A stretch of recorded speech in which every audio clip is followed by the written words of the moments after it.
Thanks very much. We're just, I apologize for bringing a Mac. We're just hooking that up right now. And actually, Andrew, this dongle right here on the table is what you need. It's a high margin Apple product. Those guys are no dummies. So I am Matt Eyring, Chief Strategy and Innovation Officer of Vivint. And we're one of the Silicon Valley companies. I'll tell you a little bit about Vivint in just a second. But I am new to Utah 5 years after being 20 years in Boston and starting a company called InnoSight with Clay Christensen and a few other folks, which did strategy consulting, but based on some of the principles that Clay talked about, not last night, although I endorse those principles heartily. But we talked a little bit about how companies can create organic growth and billion-dollar businesses. And so I came here to take over strategy and essentially product for Vivint. We have an innovation center out in Lehigh, which is a growing area under construction, as you know. We have about 400 engineers, designers, artificial intelligence data scientists, back-end, front-end, mechanical engineers, hardware folks, and others building products in the smart home space. We essentially, I'll just go through this slide in a sentence or two. We are, if you think of a software as a service business, a SaaS business is not including hardware. If you sort of add hardware to that, which is you install all these devices in the home which are connected to the internet, and you charge a recurring monthly revenue in a subscription model, we're sort of smart home as a service. So instead of buying a one-off device off the shelf, you're actually hitting the easy button, having everything installed, getting a full system, having it monitored, having someone roll a truck if something's not going on. And we do about $1 billion, a little bit more of recurring revenue every year. And it's a great business with margins, service margins sort of 70%. So it's a good SaaS-like business. And I wanted to start off with the framework. So Professor Bryce and his colleagues have been out, and Steve talked a little bit about acquisition, and I admire both the guts and the brains of guys like him who do that.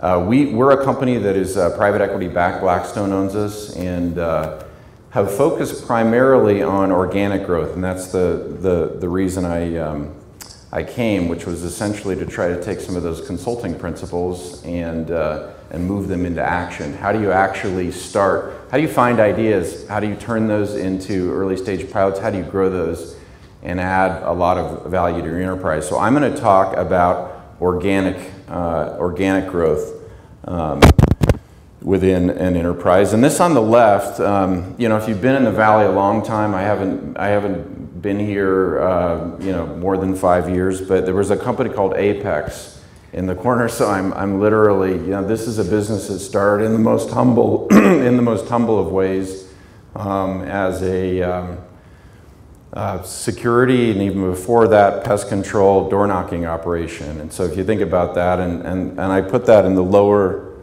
left quadrant there of the model, just to start off saying, well, that's your starting point.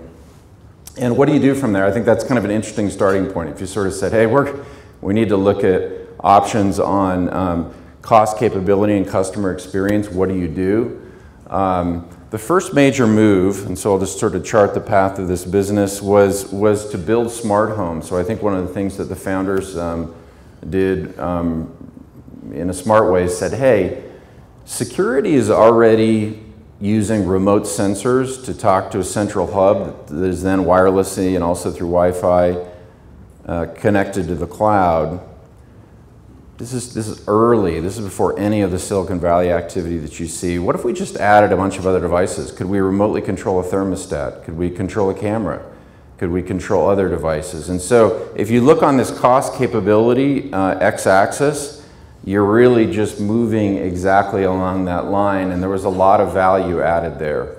The business started out as I think a $50 million business and was sold to Blackstone for $2 billion. And so there was a lot of value through the very simple thing of saying, hey, with the same costs and capabilities, we could get into the Internet of Things by adding some of these services, and that was a successful move. Vivint Solar, if you look quickly to your left heading north, you'll see a Vivint Solar building. That was another spin-off for capital structure reasons. That business couldn't be within the debt covenants of the Vivint Solar proper, and so that's just the notion, hey, we have these installers, we have this sales capability, could we be selling an adjacency like solar? And that's a business I put a little bit higher on customer experience, because perhaps you can sell to the same base that has some experience with the interface.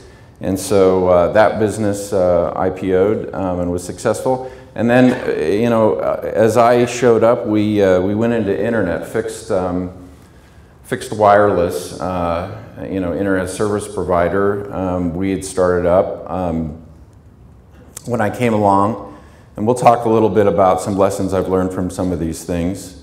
Let me just click through quickly. A commercial business, which is, hey, why don't we sell to small and medium businesses? They should be a lot like these residential customers.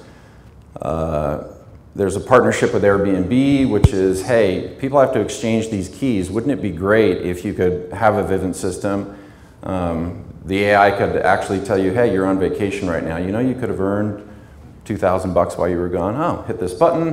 Don't have to exchange keys. People show up. The doorbell shows that it's 2 people and not 20 people for a big party. Great, you're able to let them in. You don't have to physically be there. You can lock up afterwards. You can set the house to an Airbnb customer's personalized settings, et cetera, et cetera. So that's one that you could sell to your current customer base, uses capabilities perhaps. Let's see here. That says property management. What about apartments? And you'll see Dwello and other local companies here. Couldn't you leverage some of the capabilities just to sell to apartment units? Best Buy, which is there a new retail point of sale, new locations that we could get into. Space Monkey, so this is the one of a couple of acquisitions that we did, and this was around, hey, we already have cameras, we could offer DVR as another service. They're already attuned to the interface, we already have those capabilities. That turned out to be a really good bet. So I look at the chart here, and I asked myself, well, what do I learn and what do I take away? And I think the concept is absolutely outstanding. There's a little bit of, I don't know, Bain-esque profit from the core on the x-axis. But this notion actually that your customers have interfaces and there's brand investments that you can capitalize on, I think is extremely useful and interesting. I guess one thing is you'll notice there's not a lot of customer experience complementarity yet. Some things aren't as far along the X or Y axis as I would like to see them. And I thought what I do is just be honest with you about organic growth and the issues that we faced, at least for an audience like this. I'll show you where I started out when I was a consultant.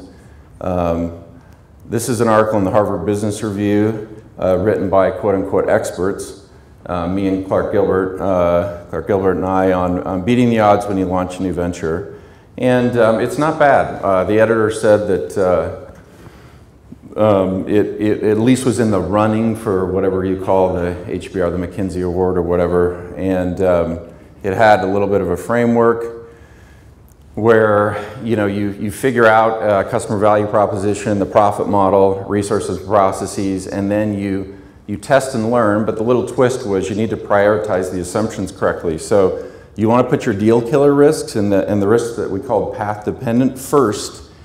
Path dependent meaning it's going to change in a big way which way the venture is going to go.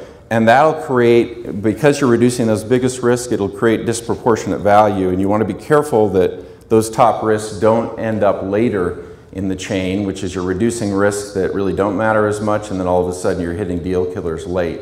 And then we talked about creating a plan to learn, a discovery-driven plan, sort of the Reed and McGrath work that talks about, from Columbia, about taking a reverse P&L, putting in your assumptions, testing those things. And I wanted to talk about, this is a metaphor, this isn't actually a picture of me, perhaps in the future, but this is a calm-looking, consultant-like person who's wise and writing HBR articles. And here's kind of the current version, which is dirt on the face. This person's only dreaming about going to see Blackstone every 3 months and having to report out on like how much you spent and how's it actually going. So I wanted to talk to you really quickly about real life lessons, not from somebody who's knows it all or has had an inordinate amount of success, but certainly I think has learned a lot in this process. So, 4 lessons, and I might add one other today as a bonus. So the first lesson is push back even when you don't have the upper hand. So a lot of the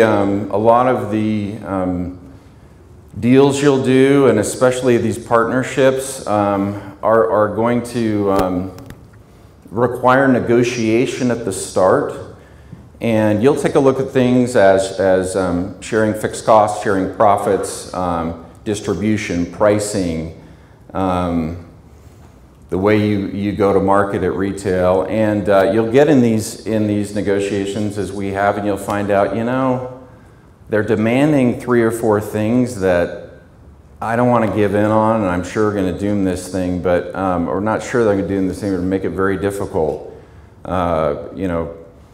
But I want to get this deal done, and it's a little bit. Steve said this truism that I've burned into my brain, which is look out for your motives when your gut is telling you that it doesn't make sense when you've got a deal, which is, people are going to look at me, it's not going to look good, or man, this is a big partner and I want to get this thing done. Even when you're a little guy, if you know that scaling nationwide or pricing a certain way or positioning in stores in a certain way is not the right thing to do, this is for organic growth, don't do it. Turn the deal down, no matter who it is. Lesson number 1. Lesson number 2 is leave plenty of room in your model for bogeys. You're going to do modeling, and there's going to be a temptation when the numbers don't look good to sharpen the pencil to senior management and make them look good. Things can and will go wrong in unexpected ways in your modeling. And I can think of many of the ventures that we had on that page where cost didn't come down in the way we thought. Sales density doesn't look like you think. Quality takes longer to figure out than you anticipated. And the model needs to be fairly flexible to take account for those things. If you think you're going to be getting par and bogeys, if you think you're going to be getting par and birdies and some eagles on most of the holes in your plan, that's a danger sign at the start. Going along with that, don't over-index on early data. You're looking at this saying, who are these people? What is this? These are, this is, I think, Vanilla Ice, Smash Mouth. You're a rock star, or you're an all-star. Smash Mouth, Call Me Maybe, and Who Let the Dogs Out. So these are one-hit wonders. And I'll just say that one of the things that you'll see in your early pilots is almost always the data is going to come back 20 or 30 or 40% better than it will in steady state. So we've never had a pilot that we've run, so solar, wireless, retail sales, anything else, where that first test wasn't absolutely a one-hit wonder. It wasn't phenomenal. You can't believe the volume they're doing in San Antonio. You can't believe what customers want in this, or what we're able to sell this at what price. The models because of a mixture of the Westinghouse effect, which is just the CEO is texting the people involved in the pilot. It's got a lot of attention on it. You've got your best people. You haven't worked out all the kinks. Perhaps you're cheating on some variables. You're not using the real Salesforce compensation that you're going to use, or you're allowing more cost than you're going to eventually use. Almost always when you're creating a brand new organic venture, you are going to have some one-hit wonders at the start. You're going to have overperformance. And if I was an academic and I was wanting to get published, I would probably like quantify that. But my gut guess is adjust down around 30% from whatever you see in the first test. Is that about right? I'm looking at some of the people who have scars on them that work with us, and they're nodding their heads. Okay, so be really careful about early data and one-hit wonders. Safely get what you need from the core. So back in the days when I was purely getting paid for speeches like this, well, not that I want to get paid for speeches like this, but I'm saying I actually was out telling people and consulting on what to do versus just having to purely get the results. You know, I'd say things like separate the venture completely from the core, so it doesn't have any interference. Life is a little more messy than that. Most of the ventures that you're going to start in your companies and in your practices are going to have to both retain some degree of separation from the core, autonomy, but also draw from its resources. And so you need to be very, very good at drawing the resources you need while avoiding pressure from the core to become something that you shouldn't be, or just getting ignored by the core. And that's a real skill and an on-the-ground talent, which is getting the resources from the core, but not having overly dictated the model of the core on the new startup. And folks like Clay and especially Clark Gilbert have based a lot of their work as he transformed the newspaper industry, the Deseret News and other places, and brought some of that to BYU, Idaho and other places, which is how do you both pull from the core what you need without having pushed on you the things that you don't want, and frankly, how do you just navigate, this is not meant to make a statement about the Supreme Court, this is just represents bureaucracy right now, and how do you navigate getting the resources that you need? And then the final thing that I would say, if I added one more rule, is just to avoid fixed costs as much as you can. We used to teach in a ballroom like this 12 years ago. I remember getting up and giving the Iridium case study. Has anyone ever studied the Motorola Iridium case study? Dave Sundahl raised his hand, just one of you. No boats, no case studies. Okay, so I have a hard time believing on the boats, by the way. I'm just saying right now for this group. I saw you all looking at each other. I don't have a boat, how about you? Me neither, I'll see you down at Powell. You guys like, we'll get into this later. I don't believe that, but none of you have read the Motorola Iridium case study. What is Iridium? What is the atomic number of Iridium? Does anybody know? Come on. We've got PhDs in this room. It's 77, I think. I only took I was a physics major for 1 year. That's it. Motorola started this company around, I think, late 90s. I don't know when its earliest genesis was, that was going to launch L-band voice and data low Earth orbit satellites. Do you remember this? Do any of you remember this? All right, some of you remember this. You're warming up. All right. On lesson number 5, I look at Iridium. We used to give this case study, and 77 is the atomic number. It's the number of satellites you have to get up for this business to kind of work, okay? So in the geosynchronous orbit. It was this phenomenal service that if you were on Everest, or especially on the North and South Pole, you'd get excellent service through your cell phones. And the only issue is you've got to launch 77 of these things. We'll call it Iridium. They actually only launched 66, so I don't know if they had to change the name and what atomic number corresponds to that. But I always used to sit while we taught this case study, I think for another topic. It was, I don't know if it was operations management or what the point of the case was, but I always used to think, whoever was in charge of that must have just been like petrified, and what a great study it is for maybe another lesson 5 on the ground, which is avoid fixed costs as much as you can just because of the constraints it provides. And if I made another slide, it'd be of a pole vaulter just straining to get over the top, because if you have 66 satellites to the tune of about $5 billion up there, and then you start trying to sell your radios, does anybody know the end of this story? It actually worked pretty well. It was large, but it turned out that they couldn't get enough volume at the prices they needed to charge. But that must have been a heck of a meeting once those satellites were up there, right? I mean, it must have been like, hey, people aren't going to buy enough at high enough prices, and you know, okay, what do we do? So I've lived this lesson 5 on a smaller scale than 5. If I had done that, I wouldn't be here before you, I'll guarantee you that. But which is, if you can push most of the cost variable, especially early stage, one is you're a bit trapped. I mean, you're going to have to get the volumes that you have to get. The model is not flexible, it breaks other rules.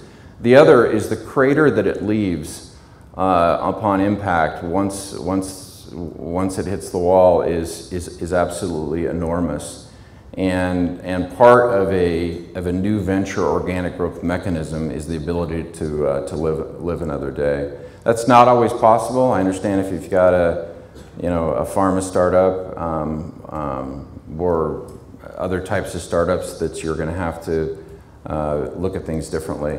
But those are the 5 lessons that I've learned. So I think that I hope that you could do a couple things. One is just map your own business on the framework, on the cost and customer interfaces, and see where you are. See what decisions you're making, see where the portfolio is, and then if you're not getting the results you expect, the 5 hard-won lessons from the trenches that we've talked about today have been helpful for me as we go to the next step of trying to create billion-dollar businesses, and I hope are also helpful for you. Thanks a lot.